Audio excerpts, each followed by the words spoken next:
All right, good morning, everybody. Merry Christmas week. We're on to New Year's. Every single Monday morning, I'm going to be here for you. So it's a little bit early. I've already been on the bike for 22 minutes or something like that.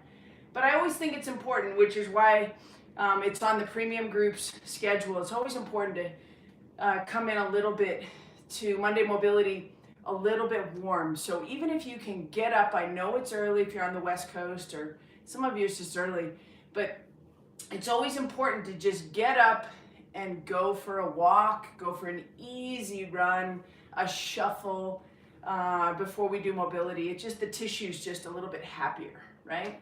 So we're always going to work on mobility, movement patterns. So it's a little bit early, but if you're here with me, let's get moving just a little bit. So down into a 90-90 half kneeling position, and we're just going to rock that forward and back. Forward and back. See if you can tuck that big toe under. Foot mobility, just as important as hips and thoracic spine. So just nice and easy. Adding tension to that posterior, this backside here, hip capsule. And so lots of people like to talk about the psoas or the hip flexors. I'm going to talk about the capsule. I always talk about kind of everything in this backside hip and why that's so important to just open that up and take the time to open up what gravity and ground, hard training, sitting, can really start to do to the body and how it affects. Loading that back leg, just that capsule just gets a little bit of tension in it, tension and then no tension, tension and then no tension. Hopefully everybody had a nice weekend. I really focusing on rest. January is going to be a big January. Now, let's look at capsule here and how it interacts with the rib cage and the lats. It's difficult to talk about the expansion of the rib cage without talking about tightness in the lats. So let's go right arm nice and high, and before we add it into the hip, let's just reach across the midline. You're gonna feel tension all through here, and then just come back. So a nice little side bend, and then come back.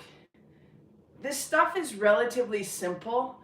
Hopefully Monday more mobility here just gives you a reason to show up every single Monday, because so much of this stuff is just intuitive. We just tend to not take the time to do it. So maybe it's a little bit more fun to do it with me, and I hopefully give you an excuse on Monday mornings. I always have some thoughts on different things as well. So let's hit the other side, left hip down. There's no tension in the hip right now. Now reach that left arm up. There's tension through the rib cage, and just reach across. Reach across. 2, 3, 4, 6, 7, 8. 2 more. 9 and 10. Okay, good. Now, let's go ahead and add both of those things together. Keep seeing if you can just comfortably keep that big toe tucked under in the back. That's going to start to add mobility in through the foot and ankle. Okay, so big toe tucked under, kind of quietly getting some work done there. All right, so we're going to add tension to the hip and the rib cage all at once, in and out. I can feel that right through here. And if you can feel that a little bit medially, that's your psoas for the most part. Okay, right here, nice hand forward. 1, reach across the midline. 2, 3, you can start to inhale. 4, 5, 6, 7, 8, 9. Nice little side bend. And 10. Good. Let's hit the other side. 90-90. Tuck that toe under in the back. Starting to work the expansion of the rib cage. So as you go forward, let's inhale as you reach across.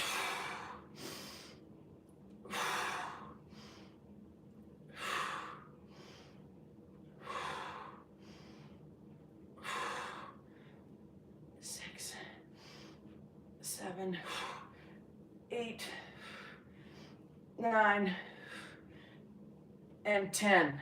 Okay, good job. Now, you can start to see that we can shift the hips side to side. So let's go ahead and tuck into, don't externally rotate your hips too much. So I don't want your feet outside of your knees. We do that sometimes, we're not doing that right now. Full kneeling position. Many of you probably have a nice pad for under your knees. I'm happy to have you do that. And from right here, break your hips to the back ever so slightly, and all I want you to do is shift laterally. Come back to center, shift laterally, shift back to center. So just a little toggle of that femur, those big bones, as they toggle in that hip joint. Keep your hips back just a little bit. 1, 2. We start to load the lateral line there. 3, 4. Through the TFL, through how the big glute muscle interacts with the IT band. And if we can just toggle here side by side, maybe later when you can be in front of a mirror, or if you're in front of a mirror now, just really look at that displacement off to the side, off to the side, off to the side, off to the side. So there's two things coming into play there. One, in order to load laterally into that hip, I have to have flexibility or mobility through my inner thigh in order to let that happen. So we call those two muscles functional partners.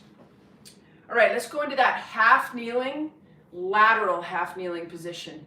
Keep that pinky toe down, that big toe down, and from right here, we're just gonna push the hips back, and I immediately get a little tug on that adductor complex, that inner thigh muscle group. All right, so hopefully you're feeling the same thing. Let the hands come to the front, drive the hips to the back, keep the chest up. 2, 3, 4, and 5. Lateral half kneeling on the other side.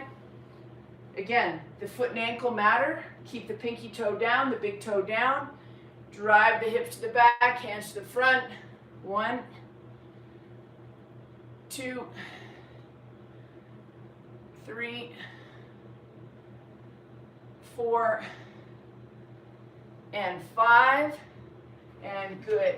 All right, so let's grab a foam roller, and we're going to foam roll that adductor group today. So we're gonna lay almost face down, just like this. So you're on the front side of the left hip, and the right knee is up at hip height, and we're just pushing using that little bit of body weight. Get down by the knee. Should be a little spicy if you had a little run yesterday. And then let's go ahead and take that all the way up by the pubic bone and just do a little check in there and see if there's anything we can just kind of work out up there. That seems pretty clear. For me, it's mostly down by the knee.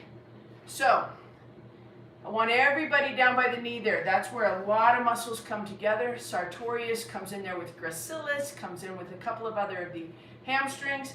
And from right there, we're going to lift the foot and then put it back down. 2, 3, 4, 5. We're going to 10 here. 6. If you want to make a little move, about an inch. 7. Working that VMO, that little teardrop muscle, beautiful muscle in the inside of the knee. And 10. Okay, good. Little bit of tissue release for the adductors is going to help us get more activation and more access to the lateral part of the hip. Okay, right here, again, working through the inside of the thigh, down by the knee first. Just looking for those little spicy spots. We're not pressing too hard into it. And then let's and check all the way up by the pubic bone. Where you're going to feel anything up by the pubic bone usually will be if you're doing heavy leg lifting. I don't really feel anything there, so I'm okay. And let's just go into that little bit of flossing with that lower leg. So right there, find a little bit of spicy spot. Lift the foot up. 2, 3, 4, 5, 6, 7, 8, 9, and 10. Okay, good. Let's have a seat on the foam roller really quick. So we're going to just put all of our body weight right on the foam roller. I've got my short foam roller today. And from right there, knees up, feet flat on the floor. And we'll just kind of work through those sits bones a little bit. That lower part of the pelvis. Hamstrings attached there. Just stay nice and tall with your upper body. And just working gently through those sits bones. Might feel pretty good. Again, some heavy deadlifting, straight leg deadlifting might be getting into that high hamstring a little bit. But for me today, that's a good case. So, and down low. So we're not high on the pelvis. We're just working through lateral. Good. And then let's just hit the other side. I'm just going to stay in that same position. Lateral and lower part of the glute.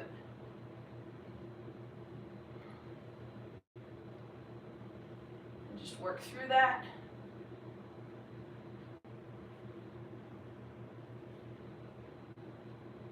And good. All right. Back to that lateral half kneeling position really quick. We'll work through some of the thoracic spine, and then we're going to get moving a little bit more today. So half kneel down to the ground. This time, push the hips back. The hands go to the ground.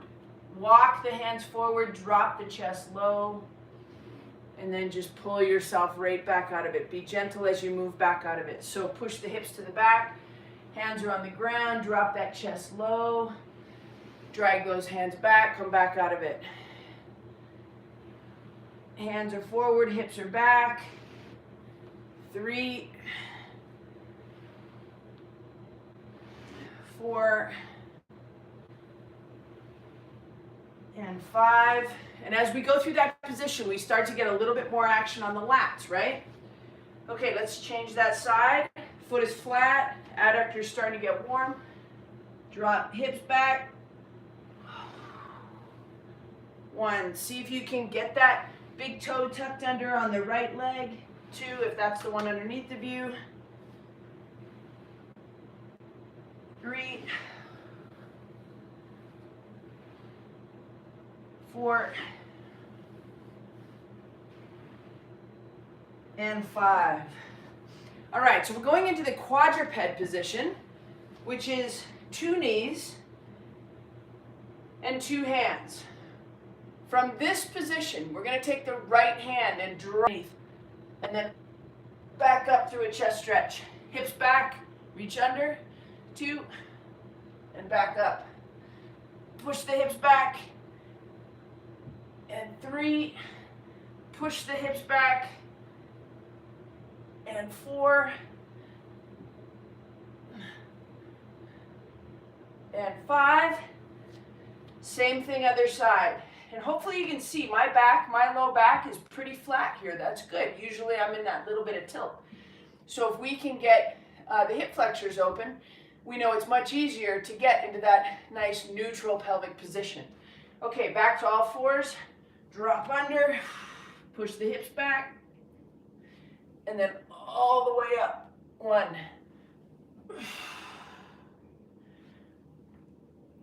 2, 3, push those hips back, working that hip hinge over and over. 4,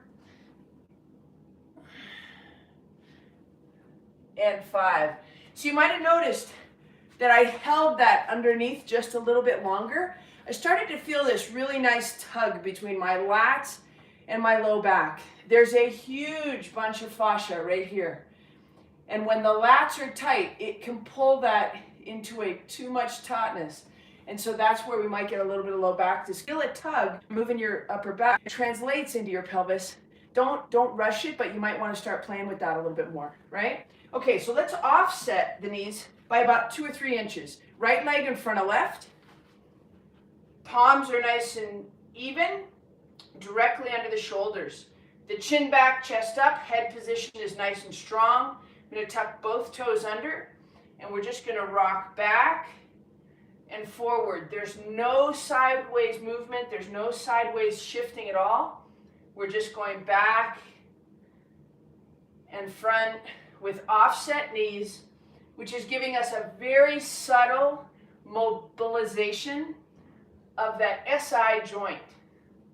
So if you have a little sacroiliac joint discomfort, or perhaps it's unstable and that you have to go to the chiropractor, which many of my athletes do, this is a good thing to do every day, just to make sure that your pelvis is moving as it should in 2 pieces. Good. All right. So let's offset the other side. Left leg, about 2 to 3 inches. Now, if you're going 2 to 3 inches, just go 2 to 3 inches. Don't go a big displacement. It's not going to work the same way. So just a little subtle left knee in front of right. Hands are parallel directly under the shoulders. And we're just going straight back. This is another thing too. If you're treating your off season in the weight room as some big heavy lifting competition, I urge you to reconsider that. You might be shutting down your body as an endurance athlete and creating more problems or tension or tightness where you don't necessarily want it. So I think that's one of the biggest mistakes people make in the off season, is they just decide they're going to turn themselves into CrossFit athletes or strength athletes. Don't ever forget, guys, you are endurance athletes, and your programming should act as such. Okay, so you saw hopefully on the screen how my hips were just toggling side to side. All right, next thing we're going to do is we're using these 10 fingertips. I call them measuring sticks. Actually, Doc Goodman calls them measuring sticks, and I thought it was a great idea, so I kept doing it. So you want to always know, when I go to measuring sticks with a body weight squat, how does that feel? Is that easy for me, or is there tension there? It should be, if we're mobilizing the body and opening up that movement bubble, you should be able to get in and out of different positions and be able to pay attention, that you know where your tight spots are and you know where your opportunities to improve are. So I want you to recognize that in different ways. So measuring sticks become really, really important. So let's start with 10 body weight squats, feet just outside of shoulder width, and we're going straight down to our measuring sticks. The knees can flare out a little bit if they want to. Right here, make sure your eyes up and your chest is up, right there. 2, I have a tendency to drop my eyes. I don't want to do that. 3, 4, we're just doing 10 of those. 5, 6, good strength through the lower body. 7, 8, 9, and 10. Good. All right, measuring sticks. Now we're going to use that little bit of a shift. So let's check that out again. We're going to take right leg behind the left. My knees are soft. And all we want to do is shift to the right. And hopefully you can see both feet are straight. So right leg behind the left, pulling ourselves into internal rotation of those hips, and then just a gentle dip the left shoulder, shift the right hip. 2, just get a gentle tug. 3, 4, 5, little tension in that hip. 6, 7, 8, just want to load it, let go of it. Good, and come back. We're building trust with our body is what we're trying to do. We're negotiating with that central governor, the brain. And we're trying to make the fascial system bigger and accept more movement. And if we just stay consistent, we're going to get everything we want. Okay, left leg behind right, hands on hips, little dip of the right shoulder, and little shift of the left hip. 2, 3, see if you can take an inhale here. 4, see how that starts to add more tension. 5, toes are all on the ground. 6, 7, 8, 9, and 10. Nice job. Okay, so we're going to finish up with a little bit of the woodpecker stance from foundation training. So right leg in front of left, hands on hips. Let the upper body go forward a little bit. Load up that lead leg to about 60 to 70% of your body weight. You should feel that leg switch on. Nervous system starting to upregulate and come into play. Stabilizing the right leg. Mobilizing the right hip by bringing the left hip across, aiming right thigh, mid thigh. 2, don't shift your head sideways, just keep straight down the middle. 3, 4, 5, you should feel lots of action in your foot. Don't underestimate how important that is, this stability. So left leg in front of right, take a nice big breath, look over the cliff, load up left leg, keep the knees nice and soft. From right here, right hip is going to go mid-thigh to the left side. I got a little bit of tug on that. 2, 3, 4, and 5. And it's just very